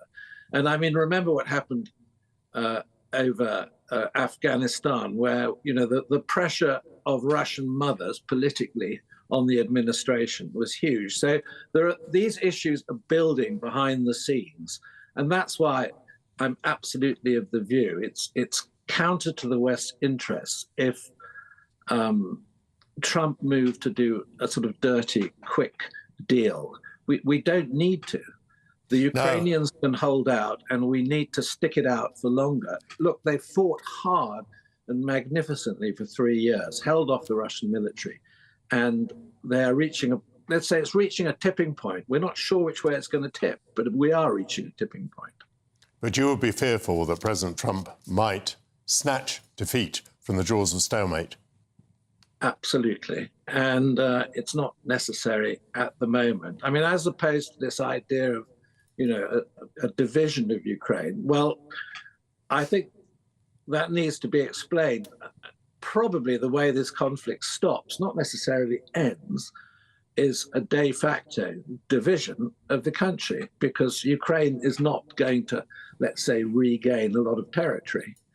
So you would have an armistice line, rather like you've got between North and South Korea, but you wouldn't have a technical end to the conflict. You would have let's say, a tense, long ceasefire, which would be also problematic. But I mean, bear in mind that the Ukrainians have got getting on for 1 million men. I mean, that's probably an exaggeration, but they've got an awful lot of men under arms. They've got the most battle-hardened, experienced military in Europe now, and they're not going to be rolled over unless something goes desperately, desperately wrong for them. Thank you very much indeed, Sir Richard. I just have to comment on your sartorial elegance, because it's boat race day. And if I'd known, I would have worn my blazer too, because I used to be the president of Cambridge Lightweight Rowing before the clubs amalgamated. And I know there are a lot of Peterhouse members in the blue boat this year, so congratulations to your college. Well, thank you very much indeed for all those comments, including the sartorial ones, with which we've ended the interview. Thank you. Michael, that was great. All the best. Cheers. Bye-bye. Let's briefly cross to the bank of the River Thames, where GB News reporter Jack Carson is preparing for the 2025 boat races between Oxford and Cambridge women's and men's crews. Thank you, Michael. It's certainly building here, the excitement, the sunshine, and a little bit of headwind as well, we think. But you can see behind me, you know, the crowd buzzing with excitement here in the glorious sunshine on Putney Embankment. Of course, the boat race, one of the oldest and most famous amateur sporting events. This, of course, began in 1829. That just tells you all you need to know about the history of what this race means to so many and why it still brings in these huge crowds to watch on today. And of course, the theatre we're going to witness all of this on is the River Thames, and it's expected to be full of E. coli, we think. River Action, the environmental charity, have been doing tests on the river. They say it has 3 times the amount of levels of E. coli that is acceptable for bathing water. They are concerns that they have. Traditionally, you will know that at the end of the race, at the other end of Matlock, where this race finishes 6.8 kilometres down river, that the cox is usually thrown into the water in celebration. But that being advised against today because of the levels that the boat race organisers as well say are concerning. Thames Water certainly say that this is not bathing water. They are not funded in order to make sure that this water is sterilised, but those concerns still remain with some of those taking out onto the water today. But we are not far away from the start of the boat race. It's the 79th women's boat race which will kick us off today. There's a lot of excitement building here, a lot of nerves too, I would say, as well, from the parents of some of those rowers who are taking part today. We caught up with a few of them earlier on. My son's racing for Cambridge. Yeah. That must be quite a proud moment for yourself. Oh yeah, we're we're totally blown away by his dedication and what he's gone through and how he set his mind to it. As an American who, while I've had an affinity for England and have come to be a rowing fan through his participation over the last 6-8 years, I didn't know about the boat race. So I've come to understand kind of what it means and what a big deal it is. I'm really excited because my daughter is competing today, and she's on the Cambridge boat, so we're really, really excited to watch. I'm from Mexico. Yeah, but we've come all this way to watch her. We have family coming from Sweden and from Australia, so we're here to watch and cheer for both crews. It is a special day for me because my daughter Eloise is rowing in her first boat race for the women's reserve crew. So she's 18. She just started her first year at Keys, and looking forward very much to the day. Until I see her go down, you can't quite believe it's actually happening. Hopefully, I was given a slot 11:35. I might be able to see her briefly before the race. So we'll see. You can hear there just the immense pride from those parents there at the fact that their sons and daughters are getting to take part in such a historic occasion. As you heard there as well, people coming from all over the world. Some have got family coming from Sweden. You heard that lady there, born and grown up in Mexico, and an American there as well, coming to witness his son here, Simon Hatcher, who's on one of the Cambridge Blues.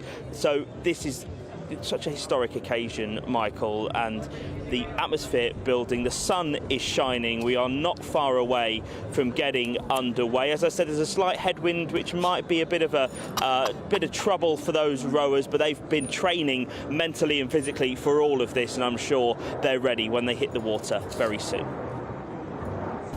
Thank you very much indeed, Jack Carson. The Surrey Hills International Music Festival nurtures the next generation of classical musicians and celebrates the natural beauty of our country. The chair of the festival, Julia Pearson, will join me. But first, the latest news headlines with Sam Francis.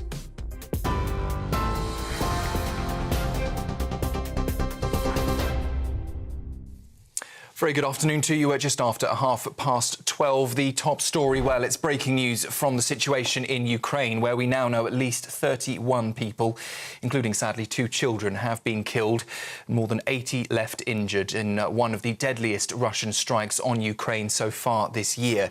Ballistic missiles hit the centre of Sumy as crowds gathered to mark Palm Sunday there.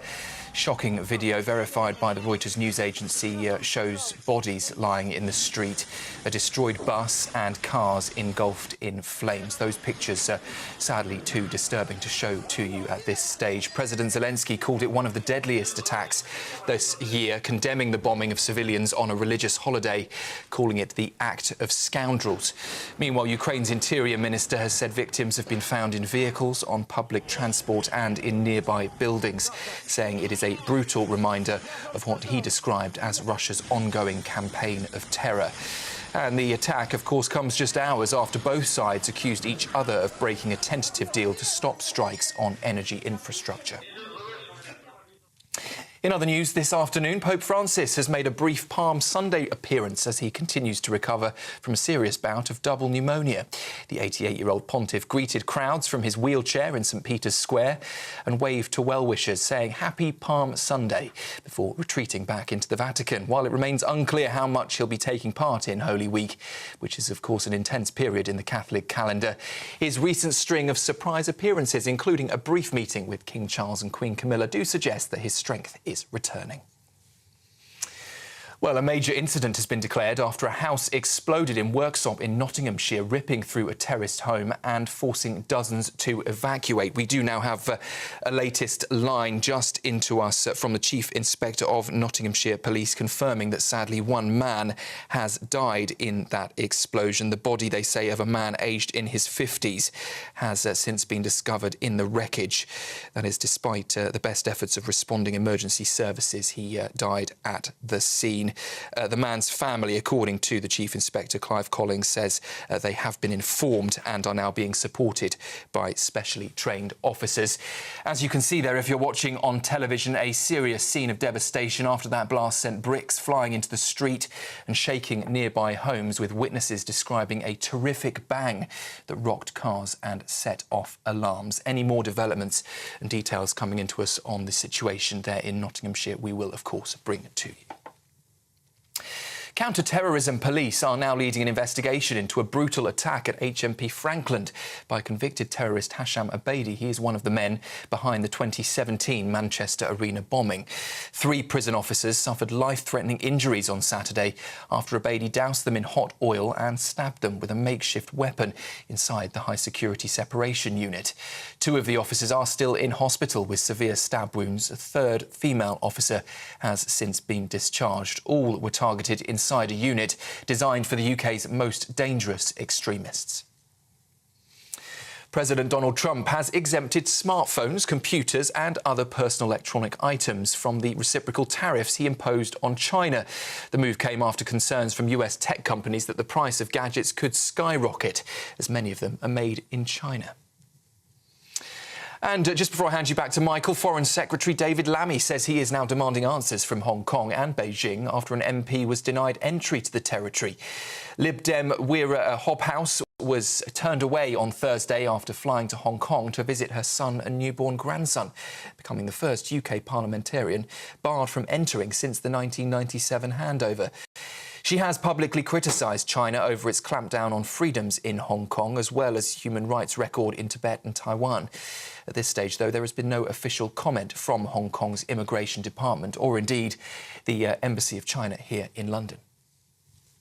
That's the news on GB News, a full roundup at the top of the hour, and Michael will be straight back after this. For the very latest GB News direct to your smartphone, sign up to News Alerts by scanning the QR code or go to gbnews.com/alerts.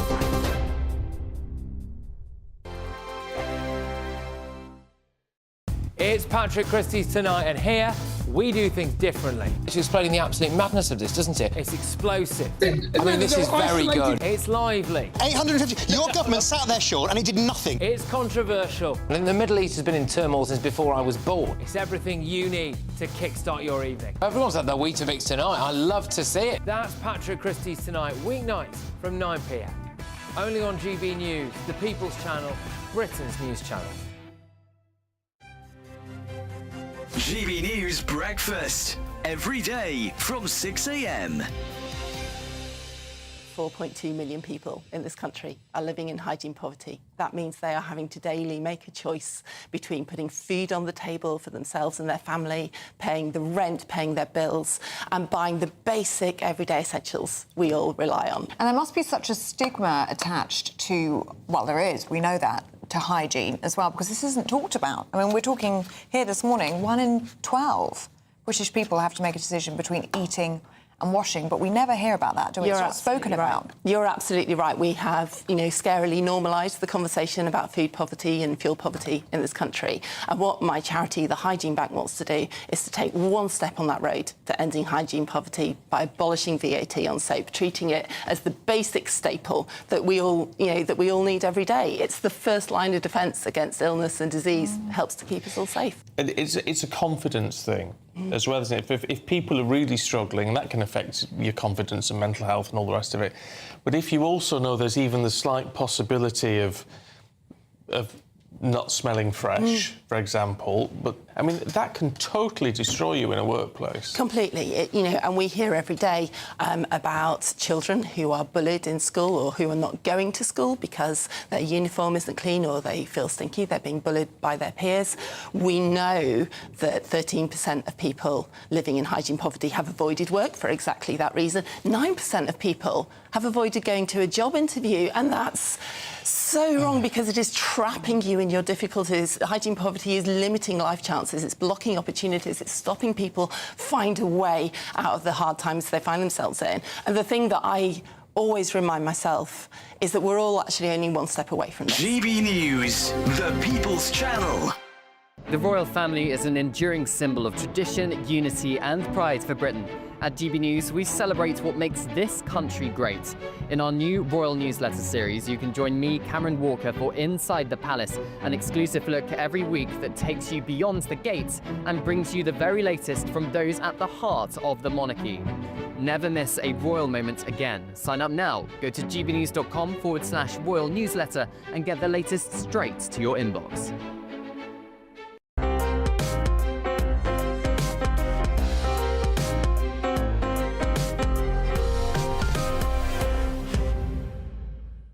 Welcome back to Sunday with Michael Portillo. The Surrey Hills International Music Festival provides emerging artists with an opportunity to perform before audiences. It also champions accessibility and music education for primary school children.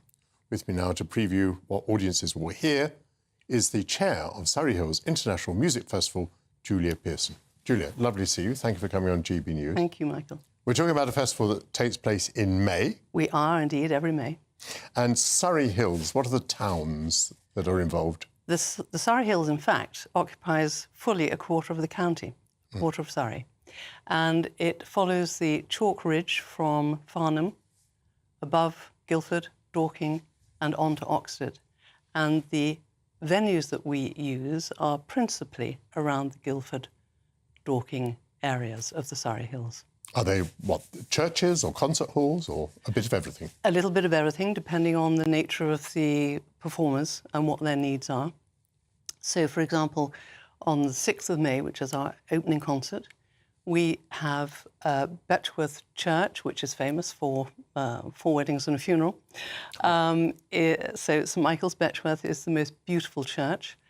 That will be a performance space for the Hoodie Menuhin School glistering students.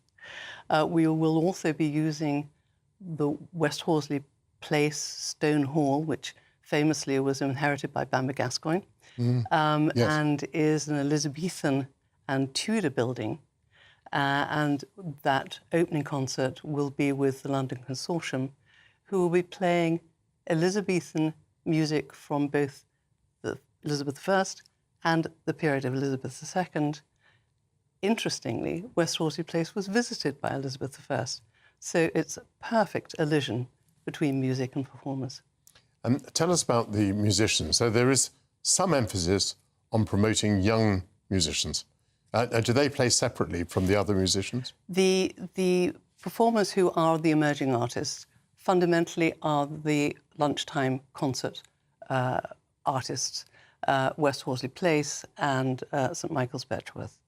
The evening concerts are the major concerts, and those are concerts that attract and engage the world-class artists that are coming in from Europe, other parts of the UK, and this season we're flying in some leading chamber musicians from New York. How do you manage to do it all? Is there enough public support to do this?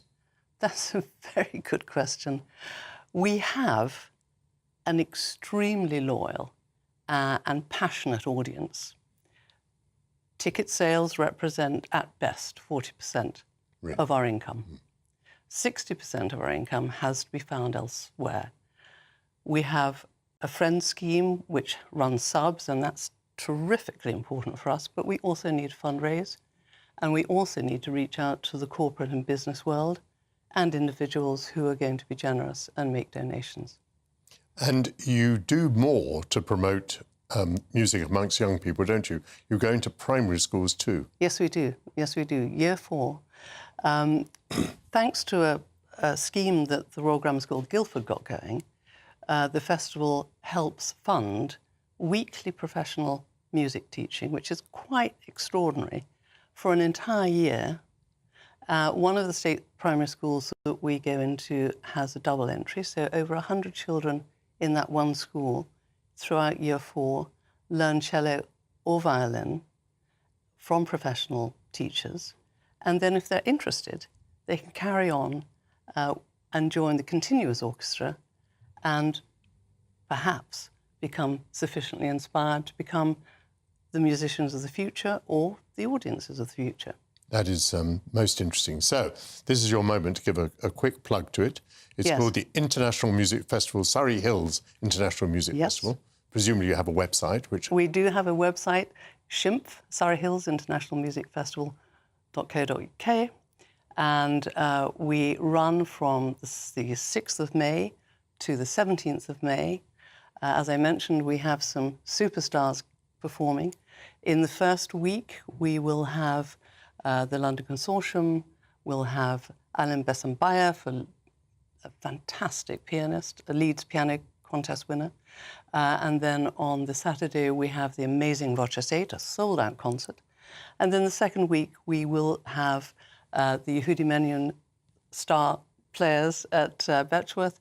And then we'll have at the Menuhin Hall, we will have the Late Romantics.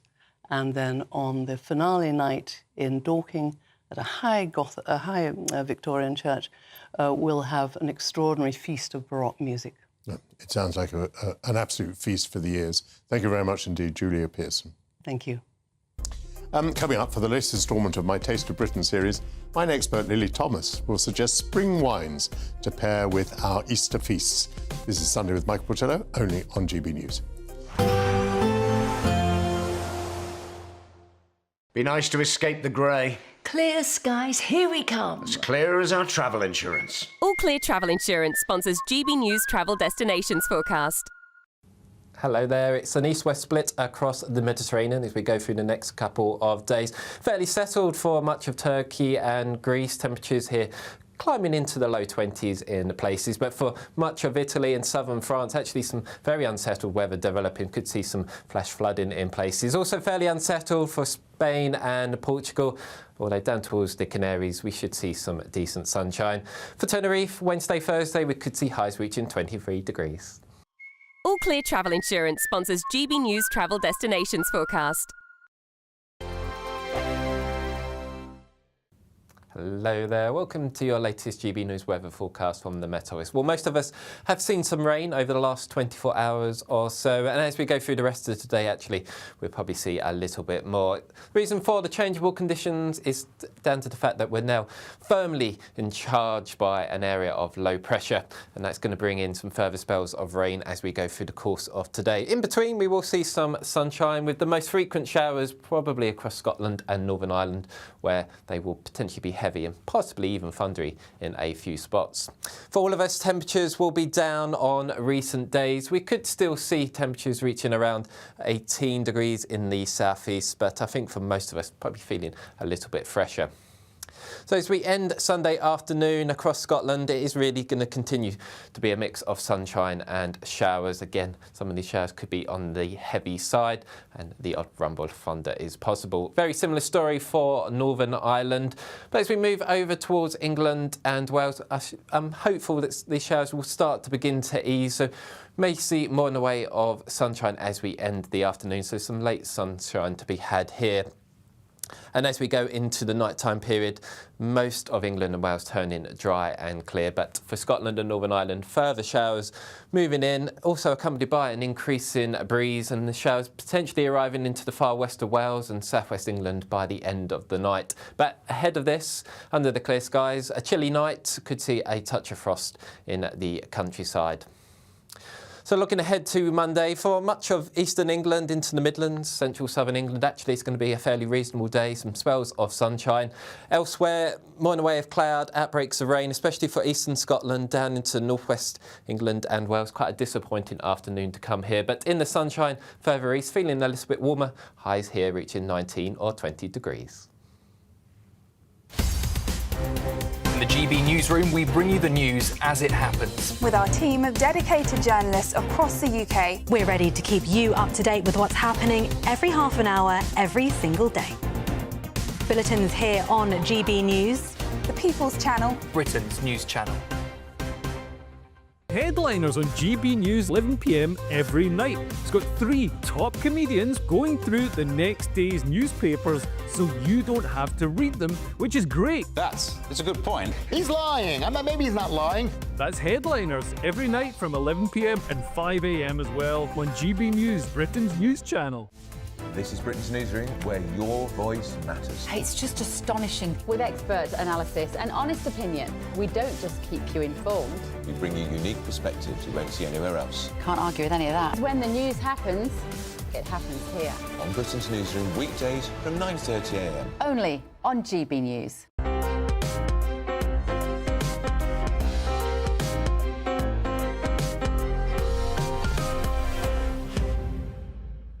Welcome back to Sunday with Michael Portillo. This time next week, families across the country will be settling down to an Easter Sunday lunch. Wine expert Lily Thomas joins me to share some of the best spring wines to pair with our feasts. Lovely to see you, Lily. Hi.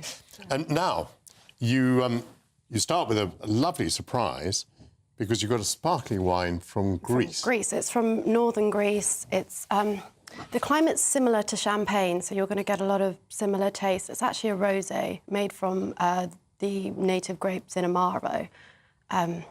So it's going to be quite wow. You see, I thought that for sparkling wine, the Champagne district was at the perfect latitude. Yes. And more recently, we've discovered that Kent and Sussex and so on are at the perfect latitude. Yes. So how can we produce these lovely sparkling wines from Greece, which is a long way south? It is, but they have mountains. So this is at altitude. I think it's about 700 metres above sea level. So it's, you know, you're getting the kind of cooler climates. Oh, yes. Oh, yes, I'd sign Very up. nice, isn't Sign it? up for that very, very happily. I've recently been drinking a pink cover, and I would say that was very, very comparable. I enjoyed that very much. It's very nice. It's sort of that fresh berries and a little bit of pastry. I think, Cava, Champagne, traditional method wines. Gorgeous colour. That is. Any idea what that costs? That's around 26, so it's not... It's not given away. No, but it is, you know, the same, if not slightly cheaper than Champagne. So that's, here we have a white still wine. Yes. Tell me about this fellow. This is a Muscadet. So This is French? Yes. So from the Loire region, a lot of people like Muscadet at Easter to pair with oysters and seafood. But this one is a 2018, so it's got a little bit more age.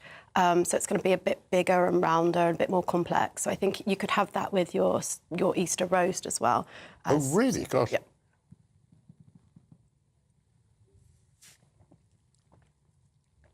I had oysters yesterday, and I wish I'd had this at the time. It's got lovely minerality. Gorgeous wine. Yep. So Muscadet de Sèvres, 2018. So I'm assuming that'll be quite a price as well, will it? This is about £11, so it's very good value. That's amazingly good value. For a 5, 6, what are we now? 8 years. And now another sort of surprise, which is a red wine from Austria. Yes.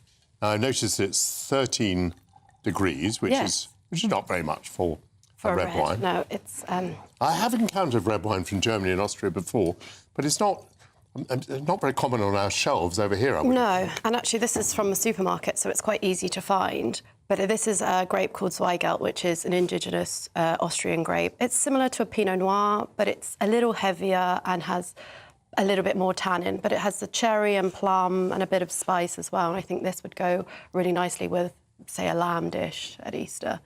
I'm glad you mentioned cherry. I'm not always very good at picking up these flavours, but that is strongly cherry, I would say. Yeah. You said that was in the supermarket, so you would know the price of that as well, would you? That's $8.99, so £9. It's a very good value. Zweigelt, an elegant-bodied dry red. And it says here aromas of cherries and berries, plum and forest fruits. Exactly. Well, absolutely fantastic. I've started, I'm not sure I should be drinking on Palm Sunday, but anyway, these are good ideas for Easter. Thank you very much indeed, Lily Thomas. And thank you, dear viewers, for your company this week. Thank you to all my guests who've joined me to deliberate, debate, discuss and drink this fine Sunday. I'll be back next week, same time. But up next is Ben Leo. Ben, what's on the show? That wine, will you? Because my voice seems to be going and it might loosen my throat up. I'm in good company. Jonathan Liss, Christo Fufasa in the studio. We're debating whether the HMP Franklin bomber, the brother of the Manchester Arena bomber, should actually be in prison in the first place. Capital punishment. Does it need to return?